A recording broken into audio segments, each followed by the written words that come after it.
Salam bola. Hai Tribuners, kita kembali dalam program Omong Kosong Bola.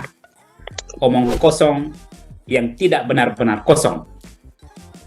Kita kembali membahas tentang kejuaraan sepak bola Piala AFF 2022 yang saat ini sedang bergulir di negara ASEAN.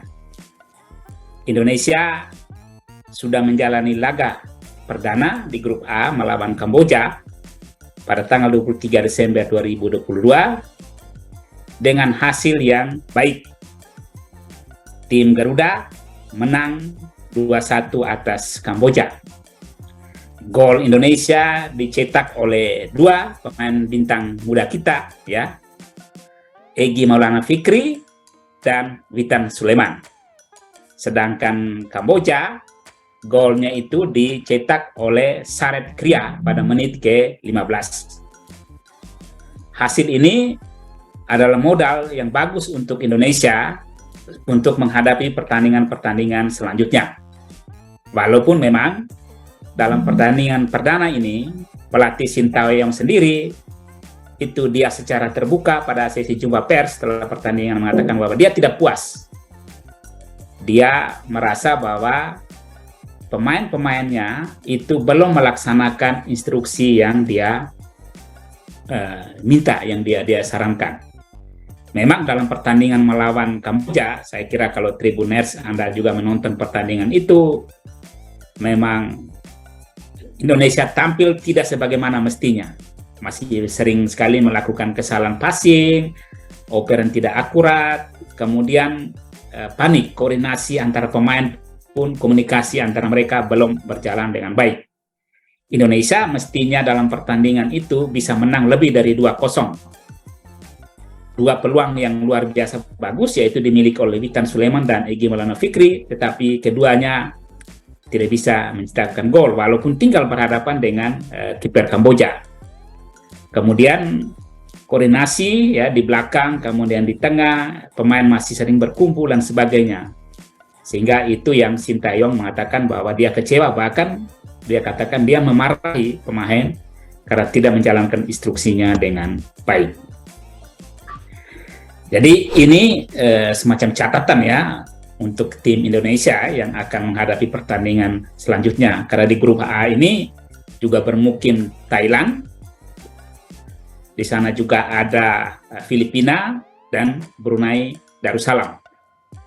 Indonesia masih akan menghadapi 3 laga lagi ya, Tribuners.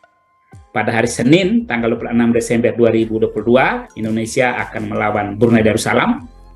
Kemudian tanggal 29 Desember 2022 akan melawan Thailand, tim yang favorit juara bertahan. Dan pada tanggal 2 Januari 2023 melawan Filipina di Manila.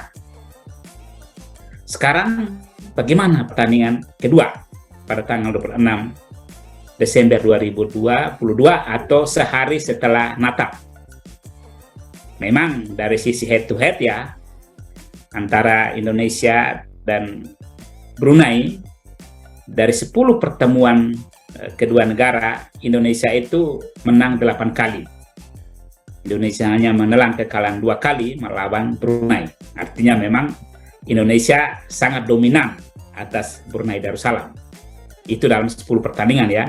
Indonesia Brunei itu sudah sering bertemu sejak tahun 70-an di berbagai event. SEA Games, di Merdeka Games, macam-macam ya. Tapi dalam 10 pertemuan itu Indonesia menang 8 kali. Jadi Indonesia bolehlah percaya diri menghadapi Brunei Darussalam. Brunei sendiri di grup A Piala AFF 2022 ini Tribuners sudah menjalani 2 pertandingan dengan hasil 2 kekalahan. Mereka kalah 5-0 melawan Thailand, dan dalam pertandingan terakhir mereka kalah 5-1 melawan Filipina. Jadi Brunei sama sekali belum mengoleksi poin di grup A ini.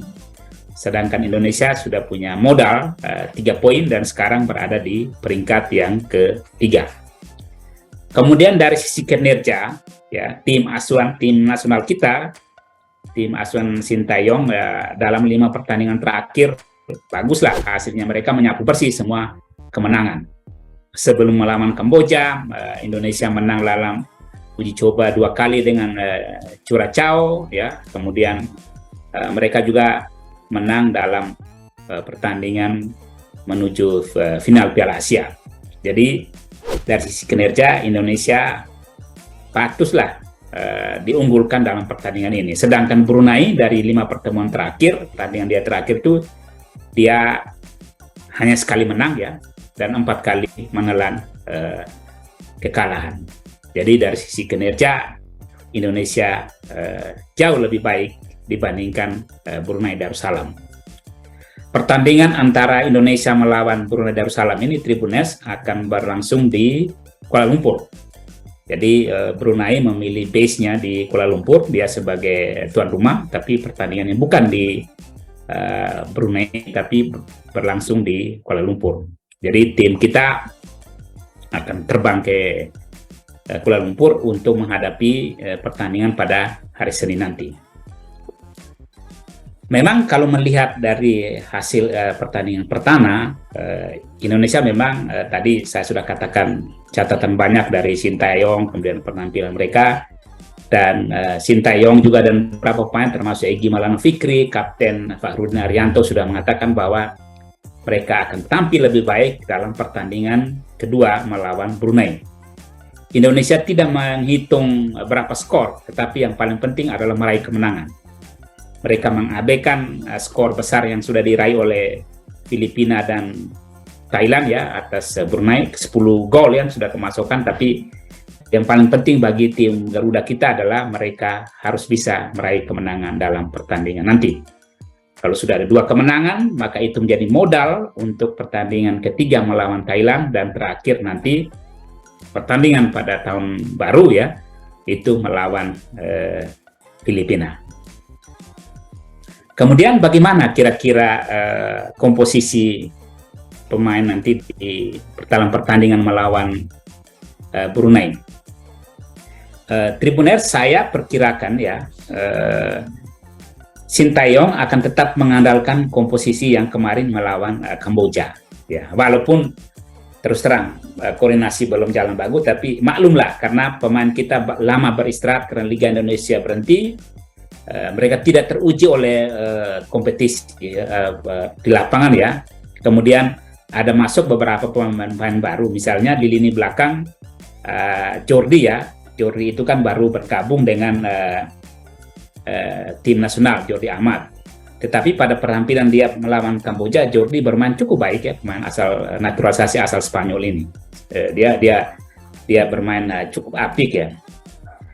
Sedangkan di tengah Mark Locke tetap menjadi pemimpin, ya, dia jenderal yang mengkoordinasi bersama Marcelino Ferdinand, Ricky Kambuaya bermain cukup baik. Jadi dari sisi komposisi pemain saya perkirakan Sintayong tetap akan mempertahankan 11 pemain yang dia turunkan. Mungkin ada beberapa pergantian, tapi kurang lebih komposisinya sebagai berikut. Di bawah Misar tetap Nadio Argawinata, ya, di belakang Pratama Arhan, kemudian Jordi Amat, lalu Fakhrudin Haryanto, Kapten tim, dan Asnawi Mangku Alam. Kalau bukan Asnawi, maka yang akan menempati posisi belakang nanti adalah Edo Febriansyah. Sedangkan di tengah tetap kuartet, ya, Mark Locke, Marcelino Ferdinand, Ricky Kambuaya, dan Egy Maulana Fikri, itu di tengah. Depan itu pilihannya apakah nanti Elisa Spasojevic, ya, karena kemarin Elisa itu ketika lawan Kamboja dia turun di babak kedua, atau pertama itu Muhammad Rafli yang diturunkan. Itu pilihan yang ada di Sintayong, ya. Tentu akan juga ditopang oleh Witan Sulaiman. Witan ini bermain cukup baik, ya, ketika melawan Kamboja.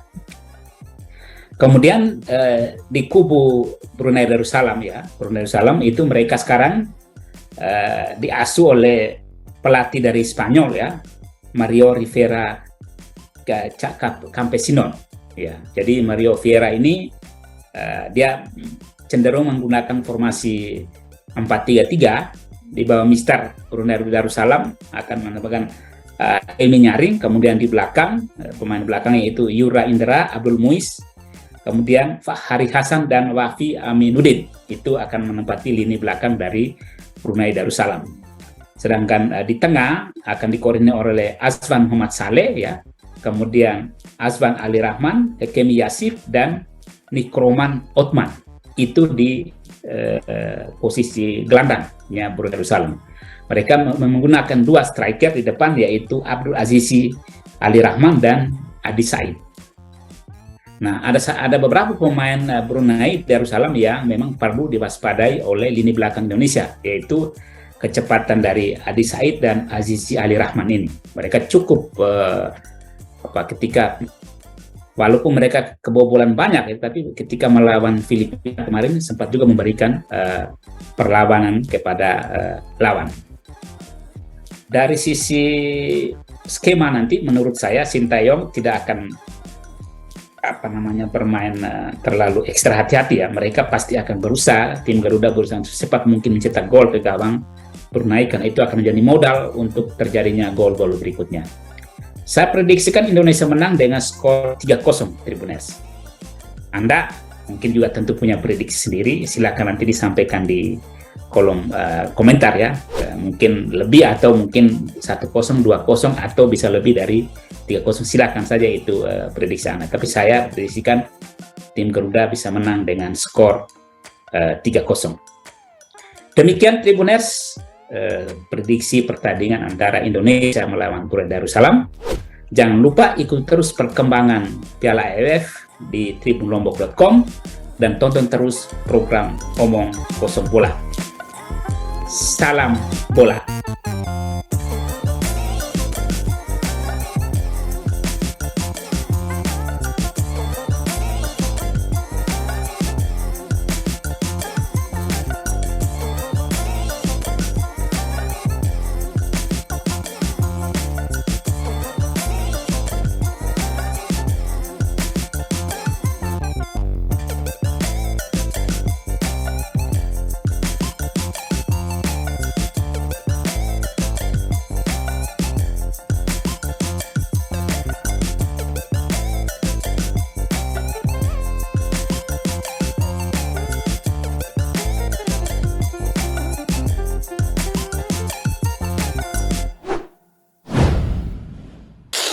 Sudah nonton, jangan lupa like, subscribe, dan share ya.